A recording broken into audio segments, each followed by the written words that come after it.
ये बाइक है और ये मेरी हालत है, अभी मैं गिरा हूँ। और ये रोड है, बरसातों की वजह से ऑफ रोड करने आया था अकेले। और देखो रोड की हालत देखो भाई। ऊपर मैंने बाइक पार्क कर दी है। उफ भाई, ठीक ही गुस्सा हो गया भाई। ओह,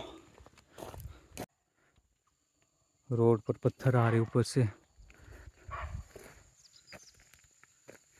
और रोड पे क्रैक्स भी देखो, क्रैक्स पड़े हुए हैं। और ये आवाज़ सुन रहे हो आप? अब चुप हो गया है। ये जंगली हिरन की आवाज़ है। पत्थर आ रहे, निकलना पड़ेगा यहाँ से।